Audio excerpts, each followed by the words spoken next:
2000 വർഷങ്ങൾക്ക് മുമ്പ് ജീവിച്ചിരുന്ന റോമൻ ഫിലോസഫറായ സിസീറോയുടെ മനുഷ്യൻ വരുത്തുന്ന 6 തെറ്റുകൾ. ഇത് ഞാൻ വായിച്ചുകൊണ്ടിരുന്നപ്പോൾ തീർച്ചയായിട്ടും എനിക്ക് തോന്നിയത് ഇന്നത്തെ കാലത്ത് നമ്മുടെ കുടുംബജീവിതവും വ്യക്തിജീവിതവും തൊഴിൽ രംഗത്തും ഒക്കെ നമുക്ക് പറ്റുന്ന തെറ്റുകളാണിതെല്ലാം. എത്ര കാലം കഴിഞ്ഞിട്ടും ഇത്തരത്തിലുള്ള ജ്ഞാനമൊക്കെ വളരെ റിലവൻ്റായിട്ട് തന്നെ നിൽക്കുന്നു. ഇതെങ്ങനെ വീണ്ടും എടുത്തൊന്ന് പഠിച്ച് നമ്മുടെ ഈ കാലഘട്ടത്തിലെ പ്രശ്നങ്ങൾക്ക് അല്ലെങ്കിൽ ഈ കാലഘട്ടത്തിൽ നമുക്ക് ഇത്തരം കാര്യങ്ങളൊക്കെ കുറച്ചുകൂടെ ഒന്ന് ശ്രദ്ധിക്കാൻ ഈ 6 കാര്യങ്ങൾ വീണ്ടും ഒന്ന് എടുത്ത് പഠിക്കാം എന്നാണ് ഞാൻ ഈ വീഡിയോയിലൂടെ ചിന്തിക്കുന്നത്.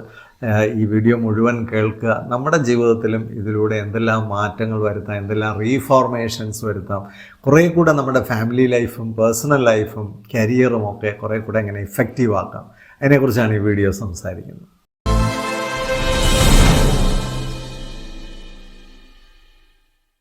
രണ്ടായിരം വർഷങ്ങൾക്ക് മുമ്പ് ജീവിച്ചിരുന്ന സിസീറോ എന്ന് പറയുന്ന റോമൻ ഫിലോസഫർ, വലിയ സ്കോളറായിരുന്നു. അദ്ദേഹത്തിൻ്റെ ഒരു ആർട്ടിക്കിൾ ഇങ്ങനെ അദ്ദേഹത്തിനെ പറ്റിയുള്ളൊരു ആർട്ടിക്കിൾ ഞാൻ വായിക്കുകയായിരുന്നു. അദ്ദേഹം അതിനകത്ത് പരാമർശിക്കുന്ന മനുഷ്യൻ സാധാരണയായി ജീവിതത്തിൽ ചെയ്യുന്ന 6 തെറ്റുകളെക്കുറിച്ച് പറയുന്നുണ്ട്.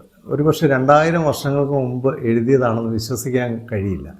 കാരണം ഈ കാലഘട്ടത്തിൽ പോലും ഈ കാലഘട്ടത്തിലെ നമ്മളുടെയൊക്കെ ജീവിതത്തിൽ പോലും നമ്മൾ നിരന്തരമായി വരുത്തുന്ന പല തെറ്റുകളും തന്നെയാണ് ആ 6 കാര്യങ്ങളിലൂടെ അദ്ദേഹം വിവരിക്കുന്നത്. ഒരുപക്ഷെ എനിക്ക് തോന്നിയത് എനിക്ക് കിട്ടിയ അറിവ് മറ്റുള്ളവർക്ക് കൂടെ ഒന്ന് ഷെയർ ചെയ്യുന്നത് നന്നായിരിക്കും. പ്രത്യേകിച്ച് നമ്മുടെ കുടുംബജീവിതമൊക്കെ മെച്ചപ്പെടുത്തുന്നതിൽ, വ്യക്തിജീവിതം കുറേ കൂടെ ഫലപ്രദമാക്കുന്നതിൽ, കുറേ കൂടെ സമാധാനവും സന്തോഷവും ജീവിത വിജയമൊക്കെ കണ്ടെത്തുന്നതിൽ നമ്മളെ ഒരുപാട് സഹായിക്കാൻ കഴിയുന്ന കാര്യങ്ങളാണ് ഈ 6 കാര്യങ്ങളിൽ പ്രതിപാദിച്ചിട്ടുള്ളത്. ഒന്നാമതായിട്ട് അദ്ദേഹം പറയുന്നത്, നമുക്ക് ഒരാൾക്ക് ജയിക്കാൻ വേണ്ടി വേറൊരാളെ തോൽപ്പിക്കേണ്ടതില്ല. പലപ്പോഴും നമ്മുടെ വലിയൊരു ചിന്തയാണ് നമുക്ക് ജയിക്കണേ വേറൊരാൾ തോക്കണം. കുടുംബ ജീവിതത്തിലൊക്കെ ഇന്ന് കാണുന്ന വലിയൊരു കുഴപ്പം, ഭർത്താവോ ഭാര്യയോ ജയിക്കാനായി പങ്കാളിയെ തോൽപ്പിക്കാൻ ശ്രമിക്കുകയാണ്, അല്ലെങ്കിൽ മാതാപിതാക്കൾ ജയിക്കാനായി മക്കളെ തോൽപ്പിക്കാൻ ശ്രമിക്കുക. ഇതൊക്കെ വളരെ വൈകല്യം നിറഞ്ഞ ഒരവസ്ഥയാണ്. ഇന്നും നമ്മൾ അത്തരം കാര്യങ്ങളിൽ നിന്ന് ശരിയായ രീതിയിൽ ജീവിതത്തെ കാണാൻ കഴിയുന്നില്ല എന്നുള്ള ഒരു വലിയ അപകടമാണ്. കാരണം കുഞ്ഞുങ്ങളൊക്കെ ജയിക്കണമെങ്കിൽ നമ്മൾ വിജയിച്ച് തന്നെ നിൽക്കണം. നമ്മൾ വിജയിച്ച മനുഷ്യരാകുമ്പോൾ അല്ലെങ്കിൽ നിരന്തരമായി പ്രവർത്തിക്കുകയും വിജയം നേടുകയും ഉയരുകയും പഠിക്കുകയും വളരുകയും ഒക്കെ ചെയ്യുമ്പോൾ നമ്മുടെ കുഞ്ഞുങ്ങളും വളരും, അതിനൊരു സംശയമില്ല. നേരെ മറിച്ച് കുഞ്ഞുങ്ങളെ ജയിപ്പിക്കാനായിട്ട് നമ്മൾ തളർന്നു കൊടുക്കുകയോ മോശപ്പെട്ട് ജീവിക്കുകയോ അല്ലെ കഷ്ടപ്പെട്ട് ജീവിക്കുകയോ ഒന്നും ആവശ്യമില്ല. നമ്മൾ നല്ല മാതൃകയായി നിന്നാൽ തീർച്ചയായിട്ടും നമ്മുടെ കുഞ്ഞുങ്ങൾക്ക് അതിൻ്റെ സ്വാധീനം ഉണ്ടാകും. അതുപോലെ തന്നെ കുട്ടികളൊന്ന് വിജയിക്കുന്നതിന് വേണ്ടി ശ്രമിക്കുമ്പോൾ നമ്മളവിടെ തോറ്റൊന്നും കൊടുക്കുന്നില്ല. ഇപ്പോൾ കുട്ടികൾ പറയുന്ന ഒരു കാര്യം അംഗീകരിച്ചു കൊടുത്തോണ്ടോ, ചില കുട്ടികളെ ഇച്ചിരി മാറ്റാൻ പ്രയാസമാണ്, അപ്പം അതുമായിട്ട് നമ്മളൊന്ന് പൊരുത്തപ്പെട്ടുകൊണ്ടോ നമ്മൾ തോറ്റു പോകുന്നില്ല. അങ്ങനെ ചിന്തിക്കുന്ന ധാരാളം മാതാപിതാക്കളുണ്ട്. ഭർത്താവ് ഒന്ന് താന്നു കൊടുത്താൽ ഭാര്യ ജയിച്ചു എന്ന് കരുതുന്ന ഒരുപാട് ഭർത്താക്കന്മാരുണ്ട്. തിരിച്ച് ഭർത്താവിനെ ജയിക്കണമെങ്കിൽ ഭർത്താവിനെ തോൽപ്പിക്കണമെന്ന് ചിന്തിക്കുന്ന ആൾക്കാരുണ്ട്. ഇതൊന്നും നമുക്ക് ആവശ്യമില്ലാത്തതാണ്. ഈ തൊഴിൽ രംഗത്ത് ഇതേ പ്രശ്നങ്ങളുണ്ട്. ഒരാൾ ജയിക്കണമെങ്കിൽ വേറൊരാൾ തോക്കണമെന്നുള്ളൊരു ചിന്ത പലയിടത്തുണ്ട്. വിൻ വിൻ എന്ന് പറയുന്നതാണ് ഏറ്റവും പ്രധാനമായ കാര്യം. നമുക്ക് ജയിക്കാൻ മറ്റുള്ളവരുടെ പരാജയം ആവശ്യമില്ല. നമുക്ക് എല്ലാവർക്കും ഒരുമിച്ച് ജയിക്കാൻ കഴിയും. മാത്രമല്ല, നമ്മുടെ ജയം എന്ന് പറയുന്നത് നിരന്തരമായ നമ്മുടെ അധ്വാനം കൊണ്ടും നിരന്തരമായ നമ്മുടെ പരിശ്രമങ്ങൾ കൊണ്ടും ഉണ്ടാകുന്നതാണ്. ഇപ്പോൾ ഈ ചാനൽ തന്നെ ഒരു എക്സാമ്പിളാണ്. ഒരു 4 വർഷങ്ങൾക്ക് മുമ്പ് ഞാനിത് തുടങ്ങുമ്പോൾ 10 പേര് 20 പേരൊക്കെയാണ് ഇത് കണ്ടുകൊണ്ടിരുന്നത്. പലരും എന്നോട് പറഞ്ഞു, ഇത്തരം കാര്യങ്ങളൊന്നും ആരും കേൾക്കില്ല എന്നൊക്കെ പറഞ്ഞെങ്കിലും ഞാൻ നിരന്തരമായി ഇത് ചെയ്തുകൊണ്ടേയിരുന്നു. ഒരിക്കലും അതിനൊരു ഗ്യാപ്പ് വരാതെ നിരന്തരമായി ഞാൻ എനിക്കറിയുന്ന കാര്യങ്ങളൊക്കെ സമൂഹത്തോട് പറഞ്ഞുകൊണ്ടേയിരുന്നു. അതുകൊണ്ട് എന്താണ് ഇന്ന് അത് വളരെയധികം പ്രയോജനമുള്ള ഒരു ചാനലായി മാറി. നിങ്ങളൊക്കെ ഇത് കേൾക്കുന്നത് ആ പരിശ്രമം തുടർന്നത് കൊണ്ടാണ്. ഏത് രംഗത്തും നമ്മൾ വിജയിക്കുന്നത് നമ്മുടെ നിരന്തരമായ പരിശ്രമം കൊണ്ടും നമ്മുടെ നിരന്തരമായ ആസൂത്രണങ്ങൾ കൊണ്ടും വളർച്ച കൊണ്ടും പുരോഗതി കൊണ്ടും അറിവ് നേടുന്നത് കൊണ്ടും ഒക്കെയാണ്. അതുകൊണ്ട് നമ്മൾ ഒരാൾ ജയിക്കാൻ വേണ്ടി വേറെ ആരെയും തോൽപ്പിക്കേണ്ട. ഇനി ആരെങ്കിലും ജയിച്ചതുകൊണ്ട് നമ്മൾ തോറ്റു പോകുന്നുമില്ല. ഈ ഒരു ചിന്ത നമുക്ക് നമ്മുടെ ജീവിതത്തിൽ ഏറ്റവും നന്നായിരിക്കും. രണ്ടാമതായിട്ട് ഒരു പ്രധാന കാര്യം അദ്ദേഹം പറയുന്നത്, നമുക്ക് മാറ്റാനോ ശരിയാക്കാനോ പറ്റാത്ത കാര്യങ്ങളുടെ മേൽ നമ്മൾ വലിയ വറിയോടുകൂടി ജീവിക്കുക. നമ്മുടെ ആകുലതകളെല്ലാം പലപ്പോഴും നമുക്ക് സ്വാധീനിക്കാൻ കഴിയാത്ത, നമുക്ക് മാറ്റങ്ങൾ സൃഷ്ടിക്കാൻ കഴിയാത്ത കാര്യങ്ങളുടെ മേലാണെങ്കിൽ ആ ആകുലതയ്ക്ക് യാതൊരു ഗുണവുമില്ല. കാരണം ചില ഭർത്താക്കന്മാർ അങ്ങനെയാണ്, ചില ഭാര്യമാരിങ്ങനെയാണ്. നമുക്ക് ചെയ്യാവുന്നത് എന്താണ്? അതുമായിട്ട് പൊരുത്തപ്പെട്ട് ജീവിക്കാനുള്ളൊരു ജീവിതം നമ്മൾ ഉണ്ടാക്കിയെടുക്കാൻ ശ്രമിക്കുക. അല്ലെങ്കിൽ അത് അവിടെ എന്താണ് ഫലപ്രദമായി ചെയ്യാൻ കഴിയുന്നത് അത് ചെയ്യുക. അല്ലാതെ അതിനെപ്പറ്റി എപ്പോഴും ഇങ്ങനെ പറഞ്ഞുകൊണ്ടിരിക്കുക. ചില കുട്ടികൾ പഠിക്കാൻ ഇച്ചിരി പുറകോട്ടായിരിക്കും. അത് നിരന്തരമായി പറഞ്ഞുകൊണ്ടിരുന്നാൽ കുട്ടി പഠിക്കാൻ മിടുക്കനാവും? ഒരിക്കലുമില്ല. കുട്ടിക്ക് പഠിക്കാൻ കഴിവ് കുറവാണെങ്കിൽ പിന്നെ എന്തിലാണ് അവനെ നമുക്ക് മികച്ച് കൊണ്ടുവരാനായിട്ട് സാധിക്കുന്നത്? അതുപോലെ നമുക്ക് എന്തെങ്കിലും ഒരു വൈകല്യമോ ഒരു പ്രശ്നമോ ഉണ്ടെങ്കിൽ അതുമായിട്ട് താതാമ്യം പ്രാപിക്കാനും അതുമായിട്ട് ജീവിക്കാനും പഠിക്കുന്നതാണ് ഏറ്റവും നല്ല. അല്ലാതെ അതിനെക്കുറിച്ച് എപ്പോഴും ആകുലപ്പെട്ടുകൊണ്ടോ വ്യാകുലപ്പെട്ടുകൊണ്ടോ ഇരുന്നുകൊണ്ട് ഒരു കാര്യമില്ല. ഒരു ഒറ്റ മകൻ ഉള്ള ഒരു പേരൻ്റാണ്, അവരുടെ മകൻ ആത്മഹത്യ ചെയ്തു. അവരെ സംബന്ധിച്ച് അവരുടെ എല്ലാ പ്രതീക്ഷയും ആ കുട്ടിയിലായിരുന്നു. വലിയൊരു ട്രൊമാറ്റിക് ആയിട്ടുള്ളൊരു സാഹചര്യത്തിലൂടെയാണ് ആ ഫാമിലി കടന്നുപോയത്. പക്ഷേ വളരെ സന്തോഷകരമായി അല്ലെങ്കിൽ വളരെ ജീവൻ തുടിക്കുന്ന ഒരു അനുഭവം എന്താണെന്ന് ചോദിച്ചാൽ, ഇന്ന് അവർ അതുപോലുള്ള എൻ്റെ മകനെ പോലുള്ള കുഞ്ഞുങ്ങൾ, അങ്ങനെയൊക്കെയുള്ള സാഹചര്യങ്ങൾ നേരിടുന്ന കുഞ്ഞുങ്ങൾ, എനിക്കോ എൻ്റെ കുഞ്ഞിനെ രക്ഷപ്പെടുത്താൻ കഴിഞ്ഞില്ല, അല്ലെങ്കിൽ അവൻ്റെ പ്രയാസങ്ങൾ എന്താണെന്ന് തിരിച്ചറിയാൻ കഴിഞ്ഞില്ല. പക്ഷെ അങ്ങനെ ഒരു കുട്ടി ഇനിയും മരണത്തെ സ്വീകരിക്കരുത്. അതിനെന്ത് ചെയ്യാൻ പറ്റും? അതിനുവേണ്ടി ഒരു പ്രോജക്റ്റ് തന്നെ ഉൾക്കൊണ്ടുകൊണ്ട് മുമ്പോട്ട് പോകുന്ന ഒരു പേരൻസിനെ കണ്ടു. വളരെ സന്തോഷം തോന്നിയ ഒരു കാര്യമാണ്. വേറൊരു കപ്പിൾ ആയിട്ട് എൻ്റെ അടുത്ത് വന്നതാണ്. അവർ വളരെയധികം പ്രശ്നങ്ങൾ ഉണ്ടായിരുന്ന ഒരു കപ്പിളാണ്. അവർക്ക് ഒത്തിരി ഇഷ്യൂസ് ഉണ്ടായിരുന്നു. പക്ഷെ ഇപ്പോൾ അതിൽ നിന്നെല്ലാം മാറി ആ ഭർത്താവ് തന്നെ എന്നോട് പറഞ്ഞത്, സാറേ ഞങ്ങളെപ്പോലുള്ള ഒരുപാട് കപ്പിൾസ് ലോകത്തുണ്ട്, പ്രത്യേകിച്ച് യങ്സ്റ്റേഴ്സ് ആയിട്ടുള്ളവർ. അവർക്ക് എങ്ങനെയാണ് ഇതിനകത്തുനിന്ന് പുറത്ത് കിടക്കേണ്ടതെന്ന് അറിയത്തില്ല. അപ്പോൾ അതിന് എനിക്ക് എന്ത് ചെയ്യാൻ കഴിയും? എന്നെപ്പോലെ ഒരാളിന് അങ്ങനെയുള്ള ഒരുപാട് പേരെ സ്വാധീനിക്കാനും രൂപാന്തരപ്പെടുത്താനും കഴിയുമോ? അല്ലെങ്കിൽ സാറൊക്കെ ചെയ്യുന്ന കാര്യങ്ങളുമായിട്ട് ചേർന്ന് എനിക്ക് എന്ത് ചെയ്യാൻ കഴിയും? വളരെ സന്തോഷം തോന്നിയൊരു കാര്യമാണ്. കാരണം നമുക്ക് മാറ്റാൻ പറ്റാത്ത ചില കാര്യങ്ങൾ നമ്മുടെ ജീവിതത്തിൽ കാണാം. അതിൽ ഗുസ്തി പിടിച്ചുകൊണ്ടിരിക്കാതെ നമുക്ക് മാറ്റാൻ കഴിയുന്നതും നമുക്ക് രൂപാന്തരം ചെയ്യാൻ കഴിയുന്നതും നമുക്ക് കറക്റ്റ് ചെയ്യാൻ കഴിയുന്നതുമായ കാര്യങ്ങളുടെ പുറകിന് പോയാൽ നമ്മുടെ ജീവിതത്തെ വളരെ ഇഫക്റ്റീവാക്കി മാറ്റാനായിട്ട് നമുക്ക് കഴിയും. മൂന്നാമതായിട്ട് അദ്ദേഹം പറയുന്നത്, നമുക്ക് പറ്റാത്തതൊക്കെ അസാധ്യമാണ്, എനിക്ക് മനസ്സിലാകാത്തതൊക്കെ വിവരക്കേടാണ്. ഇങ്ങനെ ചിന്തിക്കുന്ന ആൾക്കാരുണ്ട്. നമുക്ക് പറ്റാത്തതെല്ലാം അസാധ്യമല്ല.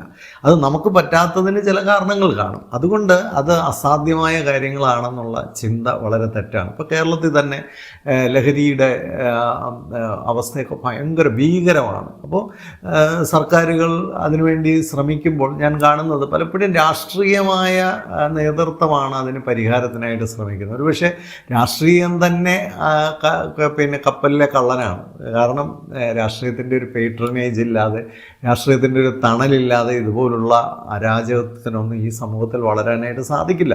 കാരണം നമുക്ക് ഒരു ഗവൺമെൻറ് എന്നൊക്കെ പറയുമ്പോൾ വളരെ ശക്തമായ സംവിധാനങ്ങളുണ്ട് ഇതിനെയൊക്കെ ചെറുക്കാൻ. പക്ഷെ അതെല്ലാം അഴിച്ചുവിട്ട് അതെല്ലാം ലഘൂകരിച്ച് ഇത്തരം ആൾക്കാർക്ക് വളരാനുള്ള സാഹചര്യങ്ങൾ ഒരുക്കി കൊടുക്കുകയും അതിലൂടെ ഉണ്ടാവുന്ന ഈ കള്ളപ്പണവും മറ്റുമൊക്കെ എല്ലാവരും ഷെയർ ചെയ്യുകയും ഒക്കെ ചെയ്തിടത്താണ് ഇതിന് പരിഹാരം ഉണ്ടാക്കാൻ പറ്റാതെ പോകുന്നത്. അപ്പോൾ സ്വാഭാവികമായിട്ടും ഇത് അസാധ്യമായ കാര്യമൊന്നുമല്ല. പക്ഷേ ഇത് നടക്കണമെന്നുണ്ടെങ്കിൽ ഒരു നോൺ പൊളിറ്റിക്കലായിട്ടുള്ള ഒരു ലീഡർഷിപ്പ് ഇതിനാവശ്യമാണ്. അങ്ങനെയുള്ള ആൾക്കാർക്ക് എല്ലാ അധികാരങ്ങളും കൊടുത്തുകൊണ്ട് അത്തരത്തിലുള്ള ഒരു ടീമിനെ കൊണ്ടുവന്നു കഴിഞ്ഞാൽ തീർച്ചയായിട്ടും വലിയ മാറ്റങ്ങൾ സമൂഹത്തിൽ, അങ്ങനെ ലോകത്ത് ഒരുപാടടുത്ത് മാറ്റങ്ങൾ ഉണ്ടായിട്ടുണ്ട്. അതിന് ചില പോരായ്മകളൊക്കെ ഉണ്ട്. കാരണം പൊളിറ്റിക്കൽ അല്ലാത്ത ഒരു സംവിധാനം വരുമ്പോൾ അവർ ജനങ്ങളെ ചിലപ്പോൾ അത്രയുണ്ട് കോൺഫിഡൻസിലെടുക്കാതെ എന്തെങ്കിലും പ്രവർത്തിക്കുകയൊക്കെ ചെയ്താൽ അതിന് അപകടങ്ങളുണ്ട്. പക്ഷേ നമ്മൾ ഇതുപോലുള്ളൊരു വലിയ ക്രൈസിസിൽ വരുമ്പോൾ നമ്മുടെ സമൂഹത്തിൽ ഇതിനെതിരെ പ്രവർത്തിക്കാൻ കഴിയും. ഇപ്പോൾ റിട്ടയർഡ് ആയിട്ടുള്ള വളരെ എമിനൻ്റ് ആയിട്ടുള്ള പോലീസ് ഓഫീസേഴ്സ് ഉണ്ട്, അതുപോലെ തന്നെ സിവിൽ സർവൻസ് ഉണ്ട്, അതുപോലെ തന്നെ സാമൂഹിക രംഗത്തൊക്കെ പ്രവർത്തിക്കുന്ന വളരെ മികച്ച വ്യക്തിത്വങ്ങളുണ്ട്, ചില ഉന്നതരായ അധ്യാപകരുണ്ട്. അവരൊക്കെ ജോലിയിലിരുന്ന കാലത്ത് പോലും ഇത്തരം കാര്യങ്ങളിലൊക്കെ സജീവമായി പ്രവർത്തിച്ചവരാണ്. അങ്ങനെയുള്ള ഇൻറ്റഗ്രിറ്റിയുള്ള നല്ല കാഴ്ചപ്പാടുള്ള ഇത്തരം കാര്യങ്ങളിലൊക്കെ രാഷ്ട്രീയ ഭേദമന്യേ മറ്റെല്ലാ താല്പര്യങ്ങളും മാറ്റിവെച്ചുകൊണ്ട് നിരന്തരമായി പ്രവർത്തിച്ചു കൊണ്ടിരിക്കുന്ന കുറച്ച് പേരെ സംഘടിപ്പിച്ചാൽ തീർച്ചയായിട്ടും ഇതിനൊക്കെ പരിഹാരം ഉണ്ടാവും. പരിഹാരമുണ്ടാകാത്ത ഒരു വിഷയവുമില്ല. പക്ഷെ അത് നമുക്ക് ചിലപ്പോൾ അത് പരിഹരിക്കാൻ പറ്റില്ല.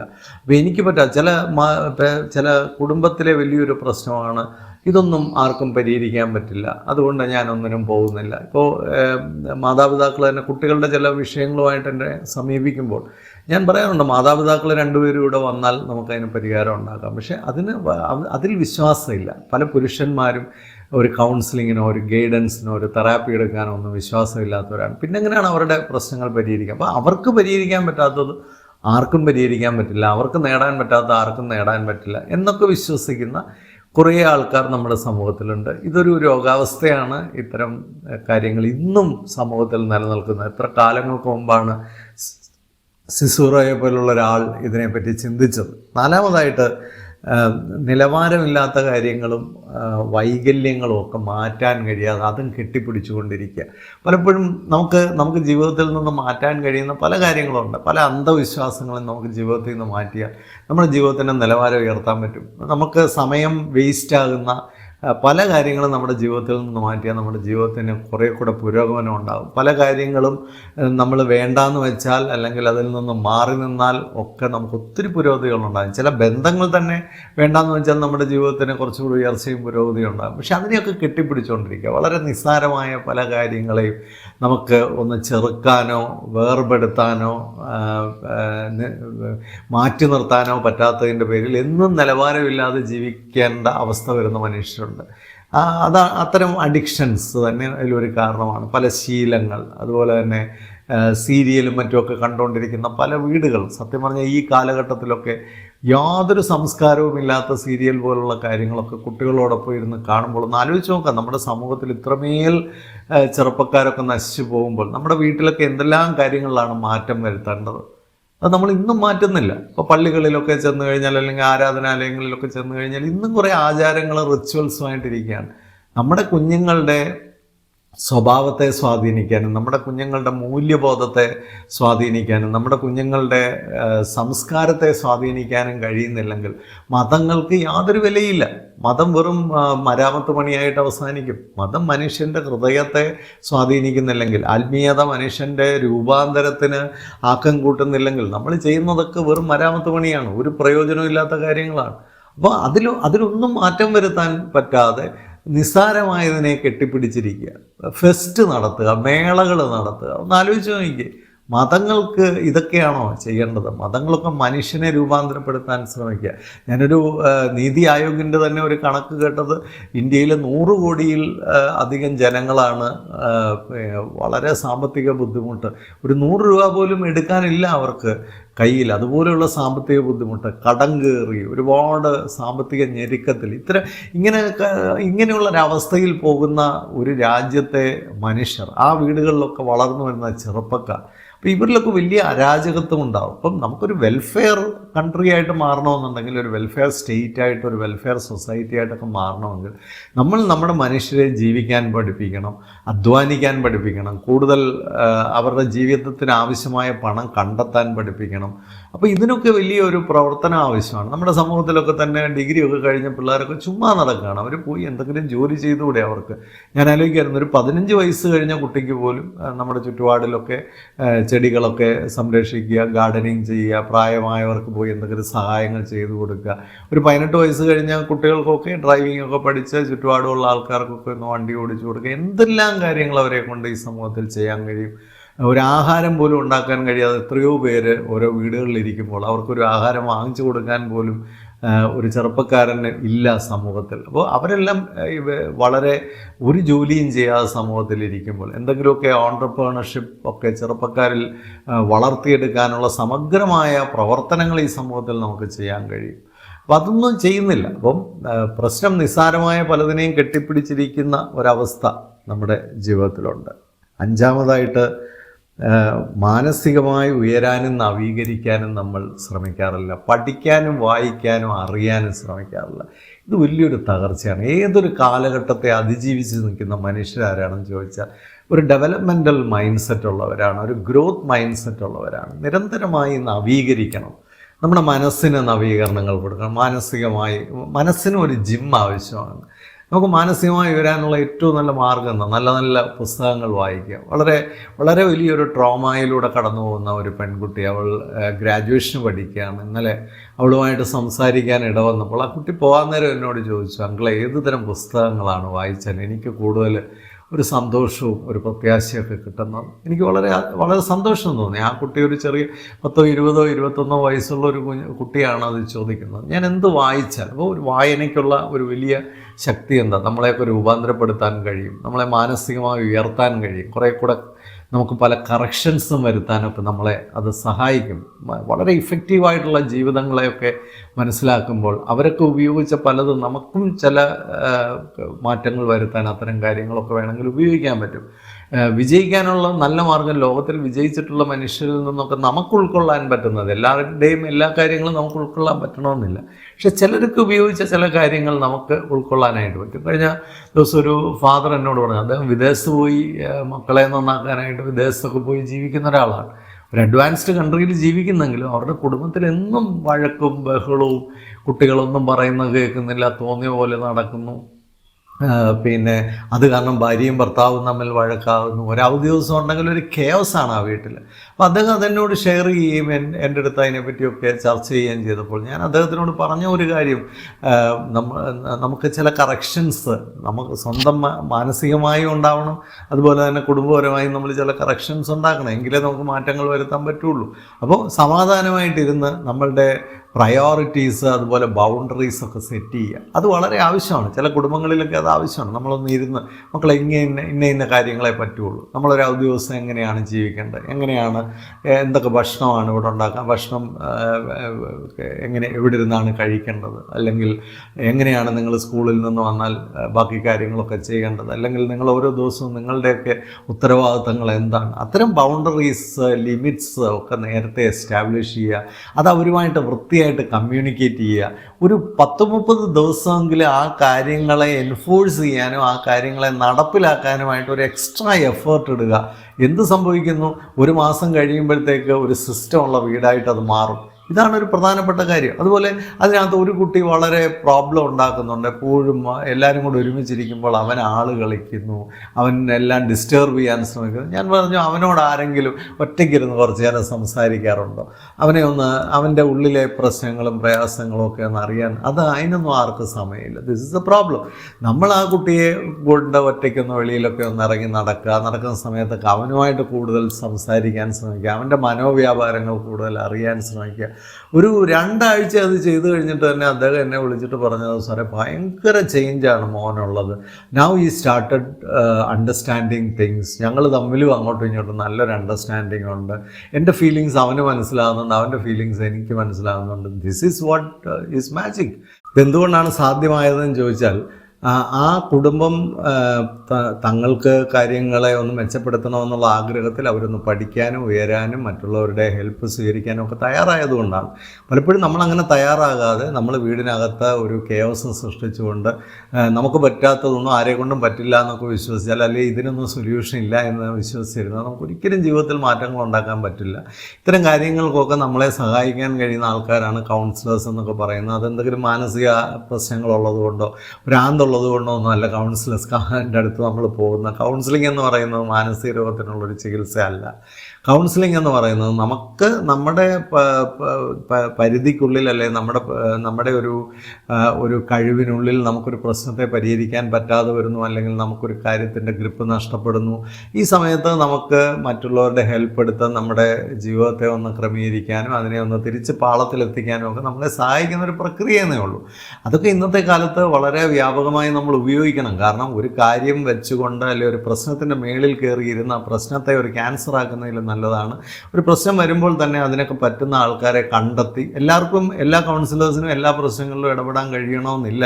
കാരണം നിങ്ങളുടെ പ്രശ്നങ്ങളെ മനസ്സിലാക്കാൻ കഴിയുന്ന, നിങ്ങളുടെ പ്രശ്നങ്ങൾക്കൊരു ഓതൻറ്റിക് ആയിട്ടുള്ള, വളരെ മെച്യൂർഡ് ആയിട്ടുള്ള, വളരെ വൈസായിട്ടുള്ള ഒരു ഇടപെടൽ നടത്താൻ കഴിയുന്ന ഒരാളെ നിങ്ങൾ സമീപിച്ചു കഴിഞ്ഞാൽ തീർച്ചയായിട്ടും നിങ്ങൾക്ക് അതിൽ മെച്ചപ്പെടലുണ്ടാകും. അത് വലിയ ലാഭമായിരിക്കും നിങ്ങളുടെ ജീവിതത്തിൽ, ഒരു സംശയമില്ല. 6ാമതായിട്ട് സിസിറോ പറയുന്ന 6ാമത്തെ കാര്യം എന്ന് പറയുമ്പോൾ, പലപ്പോഴും എപ്പോഴും നമ്മൾ ചെയ്യുന്നൊരു കാര്യമാണ് നമ്മുടെ വിശ്വാസത്തിലേക്കും നമ്മുടെ ഐഡിയയിലേക്കും നമ്മുടെ മൂല്യങ്ങളിലേക്കും നമ്മുടെ ചിന്തകളിലേക്കും ഒക്കെ മറ്റുള്ളവരെ ലിമിറ്റ് ചെയ്യാൻ ശ്രമിക്കുക. പ്രത്യേകിച്ച് ഇത് മാതാപിതാക്കൾ കുട്ടികളൊക്കെ വലിയ ഇമാജിനേഷനൊക്കെ കാണിക്കുമ്പോൾ, അല്ലെ അവർ കുറേ അഡ്വഞ്ചറസ് ആയിട്ടൊക്കെ പല കാര്യങ്ങളും പറയുമ്പോൾ, അവരുടെ കാലഘട്ടത്തിനനുസരിച്ചുള്ള പല കാര്യങ്ങളും അവർ ഡിസ്കസ് ചെയ്യുമ്പോൾ നമ്മൾ അവരെയൊക്കെ ഭയങ്കരമായിട്ട് ലിമിറ്റ് ചെയ്യാനായിട്ട് ശ്രമിക്കുന്ന ഒരു രീതിയുണ്ട്. വളരെ തെറ്റായിട്ടുള്ളൊരു കാര്യമാണ്. കഴിഞ്ഞ ദിവസം എനിക്ക് വളരെ മോശമായിട്ട് തോന്നി. ഗോപി ചന്ദ് എന്ന് പറയുന്നത് ഇന്ത്യയിലെ അറിയപ്പെടുന്ന ഒരു ബാഡ്മിൻ്റൺ പ്ലെയറാണ്. അദ്ദേഹം പറയുകയാണ്, പാവപ്പെട്ട കുട്ടികളൊന്നും കളിക്കാനിറങ്ങി ഭാവി കളയരുത്. കാരണം കളി മാത്രമായിട്ട് പോയാൽ ചിലപ്പോൾ അവർക്ക് ആരും ആകാൻ പറ്റില്ല. അത് അദ്ദേഹം പറഞ്ഞതാണെന്നും പറഞ്ഞ് ഞാൻ വായിച്ചതാണ്. ഇനി അദ്ദേഹം അങ്ങനെ പറഞ്ഞിട്ടുണ്ട്. പക്ഷേ എനിക്ക് വളരെ മോശമായിട്ട് തോന്നി. അദ്ദേഹത്തിനെ പോലുള്ള ഒരാളങ്ങനെ പറയാൻ പാടില്ല. കാരണം ഇന്നത്തെ ചെറുപ്പക്കാർ പലരെയും എനിക്കറിയാം. അവർ വളരെ പാവപ്പെട്ട വീട്ടിൽ നിന്ന് വരുന്ന കുട്ടികളാണെങ്കിൽ പോലും അവരുടെ സ്വപ്നം കളിയായിരുന്നതുകൊണ്ട്, അല്ലെങ്കിൽ ഏതെങ്കിലും ഒരു സ്പോർട്ടോ ഒരു ആർട്ടോ ഒക്കെ ആയിരുന്നതുകൊണ്ട് അതിൻ്റെ പുറകിന് പോവുകയും സാമ്പത്തികമായ ബുദ്ധിമുട്ട് വന്നപ്പോൾ അവർ തട്ടുകട പോയി ജോലി ചെയ്തോ, അല്ലെങ്കിൽ ഹോട്ടലിൽ പോയി ജോലി ചെയ്തോ, അല്ലെങ്കിൽ ചുമട് ചുമ്മിയോ പോലും അവരുടെ ലക്ഷ്യത്തിലെത്താനായിട്ട് അവർ പരിശ്രമിച്ചിട്ടുണ്ട്. അതുകൊണ്ട് ഗോപിചന്ദിൻ്റെ ഒരു കാഴ്ചപ്പാടിനകത്തോട്ട് എല്ലാവരെയും കുത്തിക്കയറ്റാനായിട്ട് ശ്രമിക്കുന്നത് വളരെ തെറ്റാണ്. അത് അദ്ദേഹത്തിന് അതിൽ പരിശീലനമില്ല. കാരണം അദ്ദേഹം ഒരു സ്പോർട്സ്മാനാണ്. അദ്ദേഹത്തിന് ജീവിതത്തെക്കുറിച്ചുള്ള പരിശീലനങ്ങളില്ല. അതുകൊണ്ടാണ് അദ്ദേഹം അങ്ങനെ പറഞ്ഞത്. അതുകൊണ്ട് നമുക്ക് അത് അവിടെ വിടാം. ഞാൻ പറഞ്ഞുകൊണ്ട് വന്നത്, നമ്മളെ സംബന്ധിച്ച് നമുക്ക് പല കാര്യങ്ങളിലും നമ്മുടെ മൈൻഡിന് ചില ലിമിറ്റുകൾ കാണും. ആ ലിമിറ്റ് മറ്റുള്ളവർക്ക് ഉണ്ടാവണമെന്നില്ല. നമ്മുടെ വിശ്വാസങ്ങൾ എന്ന് പറയുന്നത് നമ്മുടെ മാത്രം വിഷയമാണ്. അത് വേറൊരാളുടെ തലയിൽ അടിച്ചേൽപ്പിക്കേണ്ട കാര്യമില്ല. വിശ്വാസം എന്നൊക്കെ പറയുന്നത് അവനവൻ്റെ കാര്യമാണ്. അത് അവനവന് വേണ്ട പോലെ ചെയ്താൽ മതി. അത് വേറൊരാളുടെ തലയിലേക്ക് അടിച്ചേൽപ്പിക്കാൻ ശ്രമിക്കുന്നതൊക്കെ വളരെ വൈകല്യം നിറഞ്ഞ കാര്യങ്ങളാണ്. ഭാര്യമാർ പലരും ഭർത്താക്കന്മാരെ അവരുടെ ഒരു രീതിയിലേക്ക് കൊണ്ടുവരാനും, ഭർത്താക്കന്മാർ പലരും ഭാര്യമാരെ അവരുടെ രീതിയിലേക്ക് കൊണ്ടുവരാനും ഒക്കെ ശ്രമിക്കുന്ന കൂട്ടത്തിലാണ്. കഴിഞ്ഞ ദിവസം ഒരു മനുഷ്യൻ പറഞ്ഞത്, അവളെപ്പോഴും എല്ലാവരുമായിട്ട് ബന്ധുക്കളുമായിട്ടൊക്കെ എല്ലാവരോടും ഇട്ട് അങ്ങ് സംസാരിക്കുകയാണ്. എന്തിനാണ് അവളിങ്ങനെ എപ്പോഴും സംസാരിക്കുന്നത്? അങ്ങനെ സംസാരിക്കുന്നത് കൊണ്ട് എന്തെങ്കിലും ഗുണമുണ്ടോ? അത് അങ്ങേരെ സംബന്ധിച്ച് അങ്ങർക്ക് സംസാരിക്കാൻ ആരുമില്ല, അങ്ങർക്ക് സംസാരിക്കാൻ ഇഷ്ടവുമില്ല. അതുകൊണ്ട് ഭാര്യ സംസാരിക്കുന്നത് എന്തോ വലിയ കുഴപ്പമാണെന്നാണ് അദ്ദേഹം ധരിച്ചു വെച്ചിരിക്കുന്നത്. ആ ഭാര്യ 10 പേരോട് സംസാരിക്കുന്നതുകൊണ്ടാണ് അവരെങ്കിലും മാനസിക നില തെറ്റാതിരിക്കുന്നത്. അതുകൊണ്ട് നമ്മുടെ കുറേ ഐഡിയാസിനകത്തോട്ട് ആരെയും കൊണ്ടുവരാൻ ശ്രമിക്കാതിരിക്കുക. ഇതിനകത്ത് ഏറ്റവും പ്രധാനപ്പെട്ട ഒരു കാര്യം എന്താണ്? സിസറോ പറഞ്ഞ 6ാമത്തെ പോയിന്റിലെ ഏറ്റവും പ്രധാനപ്പെട്ട ഒരു കാര്യമാണ് owner the personal space of every one. എല്ലാ മനുഷ്യരും നമ്മുടെ സ്വന്തം ഭാര്യയാണ്, നമ്മുടെ സ്വന്തം ഭർത്താവാണ്, സ്വന്തം മക്കളാണ്. ഇതൊക്കെ ആണെങ്കിൽ പോലും അവരാരും നമ്മുടെ സ്വന്തമല്ല. അവർക്കെല്ലാം ഒരു ഇൻഡിവിജ്വൽ സ്പേസ് ഉണ്ട്. അവരെല്ലാം ഒരു വ്യക്തിയാണ്. അതിനെ മാനിക്കാൻ പഠിക്കണം. അതാണ് ഒരു ക്വാളിറ്റിയുള്ള മനുഷ്യൻ എന്ന് പറയുന്നത്. അത് മാനിക്കാൻ പറ്റത്തില്ല. ഭാര്യയ്ക്ക് ഒരു ആണുങ്ങളുമായിട്ട് സംസാരിച്ചു കഴിഞ്ഞാൽ ഉടനെ അത് പ്രശ്നം. ഭർത്താവ് പെണ്ണുങ്ങളുമായിട്ടും കാണുമെന്ന് സംസാരിച്ചു പോയാൽ ലോകം ഇടിഞ്ഞു വീഴും. ഇതൊക്കെ നമ്മുടെ വ്യക്തിപരമായ വൈകല്യങ്ങളിലൂടെ ആണോ എന്നൊന്ന് ചിന്തിക്കണം. ചിലപ്പോൾ അതിനകത്ത് കാര്യങ്ങൾ കാണും, കാര്യങ്ങളുണ്ടെങ്കിലൊക്കെ. ഇനി ഇല്ലാത്തടത്ത് നമ്മുടെ വൈകല്യങ്ങൾ കൊണ്ടാണോ? അതോ കുട്ടികൾക്ക് തന്നെ അവർക്ക് സുഹൃത്തുക്കൾ ഉണ്ടാകുന്നത് തന്നെ പേടിയാണ് പല പേരൻസിനും. ഏറ്റവും വലിയ കുഴപ്പം എന്താ? ഇന്ന് നമ്മൾ ക്രിമിനലായി മാറിക്കൊണ്ടിരിക്കുന്ന ചെറുപ്പക്കാരെയൊക്കെ നോക്കിയാൽ അവരെല്ലാം ഒറ്റപ്പെട്ട് നിൽക്കുന്നവരാണ്, വലിയ സുഹൃത്തുക്കളില്ലാത്തവരാണ്, പലപ്പോഴും വിഡ്രോ ചെയ്ത് ജീവിക്കുന്നവരാണ്, അവർക്ക് പൊതുസമൂഹവുമായിട്ട് ബന്ധങ്ങളില്ല. അപ്പോൾ ഇതിന് ആരാണ് കാരണം? പലപ്പോഴും മാതാപിതാക്കൾ കുട്ടികളെ ലിമിറ്റ് ചെയ്യുകയാണ് അവരുടെ വിശ്വാസങ്ങളിലേക്ക്. കാരണം കൂട്ടുകെട്ടെന്നൊക്കെ പറയുന്ന വലിയ കുഴപ്പമാണ്. കൂട്ടുകെട്ട് മുഴുവൻ ഡ്രഗ്സാണ്, കൂട്ടുകെട്ട് മുഴുവൻ മദ്യപാനമാണ്, കൂട്ടുകെട്ട് മുഴുവൻ മാഫിയയാണ് എന്നൊക്കെ ചിന്തിക്കുന്ന. അല്ല, കൂട്ടുകെട്ട് അങ്ങനെയല്ല. നല്ല സൗഹൃദങ്ങളുള്ള കുട്ടികളാണ് ഏറ്റവും മികച്ച രീതിയിൽ സമൂഹത്തിൽ മാറുന്നത്. അതുപോലെ കളിയും ഇങ്ങനെയുള്ള കാര്യങ്ങളൊന്നും പ്രോത്സാഹിപ്പിക്കാത്ത മാതാപിതാക്കളുണ്ട്. കാരണം അതൊക്കെ പ്രോത്സാഹിപ്പിച്ച് പോയാൽ പഠിത്തത്തിൽ മാർക്ക് കുറയും. അത് ഒരു പേരൻറ്റിൻ്റെ ലിമിറ്റഡ് തിങ്കിങ്ങിൻ്റെ പ്രശ്നമായിരിക്കും. അവരങ്ങനെ ചിന്തിക്കുന്നത് കൊണ്ട് അങ്ങനെ ആവണം, മറ്റുള്ള കുട്ടികളും അങ്ങനെ ആവണം. കുട്ടികളെ കളിക്കാൻ വിടില്ല, കലകളിൽ വിടില്ല. അതുകൊണ്ട് എന്ത് സംഭവിക്കുന്നു? അവൻ വളർന്നു വന്ന് വട്ടനായി മാറും. ഇതാണ് സംഭവിക്കുന്നത്. അപ്പോൾ ആ രീതിയിലേക്ക് നമ്മൾ നമ്മുടെ കുട്ടികളെയും കുടുംബത്തെയും ഒന്നും കൊണ്ടുപോയിരിക്കുക. എനിക്ക് ഈ 6 കാര്യങ്ങൾ, സിസറോയുടെ ഈ 6 കാര്യങ്ങളെക്കുറിച്ച് വായിച്ചപ്പോൾ നമ്മുടെ കുടുംബജീവിതത്തിലൊക്കെ ഒരുപാട് റിഫൈൻമെൻറ്റും പവറും കൊണ്ടുവരാനായിട്ട് നമുക്ക് ഇത്തരം കാര്യങ്ങളൊക്കെ ഇന്നും ഉപയോഗിക്കാൻ കഴിയും. അപ്പോൾ ഇതൊക്കെയാണ് ഫിലോസഫേഴ്സ് എന്ന് പറയുന്നത്. ഇങ്ങനെയുള്ളവരെയൊക്കെ നമ്മൾ കലാകാലങ്ങളിൽ കേട്ടുകൊണ്ടേയിരിക്കണം. അവരൊരിക്കലും ഇറലവൻ്റ് ആകുന്നില്ല. എനിക്ക് തോന്നുന്നു അവർ കൂടുതൽ റിലവൻ്റ് ആയിക്കൊണ്ടിരിക്കുകയാണ്. ഈ കാലഘട്ടത്തിൽ നമ്മളെ നയിക്കാനൊക്കെ ഗുരുക്കന്മാരൊക്കെ കുറഞ്ഞു വരുന്ന ഒരു കാലഘട്ടത്തിൽ തീർച്ചയായിട്ടും ഇത്തരം ഗുരുക്കന്മാരൊക്കെ ഇന്നും നമുക്ക് ആ കാലഘട്ടത്തിൽ പറഞ്ഞ കാര്യങ്ങൾ ഇന്ന് റിലവൻ്റായി നമ്മുടെ ജീവിതത്തിൽ നിൽക്കുന്നു. ഇതിന്നൊക്കെ നമുക്ക് എന്ത് പഠിക്കാമെന്നുള്ളത് ചിന്തിക്കുക. പിന്നെ ഈ ഒരു ചാനലിൻ്റെ കാര്യം ഞാൻ എപ്പോഴും പറയുകയാണ്, ഇത് കൂടുതൽ ആൾക്കാരിലേക്ക് എത്തിക്കാനും നമുക്ക് കുറച്ചുകൂടെ കുടുംബങ്ങളെയൊക്കെ ഒന്ന് റിവൈവ് ചെയ്ത് കൊണ്ടുവരാൻ ഈ ഒരു ചാനലിലൂടെ ഞാൻ ശ്രമിക്കുകയാണ്. ഇന്നത്തെ ഏറ്റവും പ്രധാനപ്പെട്ട ഒരു വിഷയം, ഒരു സമൂഹത്തിൻ്റെ നിലവാരം എന്ന് പറയുന്നത് ആ കുടുംബത്തിൻ്റെ നിലവാരമാണ്, മറ്റൊന്നുമല്ല. അപ്പോൾ കുടുംബത്തെ കുറേ കൂടെ മെച്ചപ്പെടുത്താൻ കുറച്ചുകൂടെ മെച്ചപ്പെട്ട ഭാര്യയും മെച്ചപ്പെട്ട ഭർത്താവും മെച്ചപ്പെട്ട കുഞ്ഞുങ്ങളും ഒക്കെയായി നമ്മുടെ കുടുംബങ്ങൾ മാറണം. കുടുംബങ്ങളിലൂടെയാണ് നല്ല സമൂഹം ഉണ്ടാകുന്നത്, സമൂഹത്തിലൂടെയാണ് നല്ല നാടുണ്ടാവുന്നത്, അപ്പോൾ രാജ്യം ഉണ്ടാവുന്നത്. അപ്പോൾ അതിനുവേണ്ടിയുള്ള പരിശ്രമങ്ങളിൽ നിങ്ങളെല്ലാവരും എന്നെ സപ്പോർട്ട് ചെയ്യണം. കൂടുതൽ ആൾക്കാരിലേക്ക് ഇത് ഷെയർ ചെയ്ത് കൊടുക്കണം, കൂടുതൽ ആൾക്കാർ ഇത് സബ്സ്ക്രൈബ് ചെയ്യണം. ഇത് ഫിനാൻഷ്യലിയും സപ്പോർട്ട് ചെയ്ത് നിൽക്കുന്ന ഒരു ചാനലാണെങ്കിൽ ഇതൊക്കെ വളരെ നല്ല രീതിയിൽ മുമ്പോട്ട് കൊണ്ടുപോകാൻ സാധിക്കുകയുള്ളൂ. ഇതിൽ നിങ്ങളുടെ എല്ലാവരുടെയും സഹായം ആവശ്യമാണ്. എല്ലാവർക്കും നല്ല ജീവിതം ആശംസിക്കുന്നു. Thank you so much.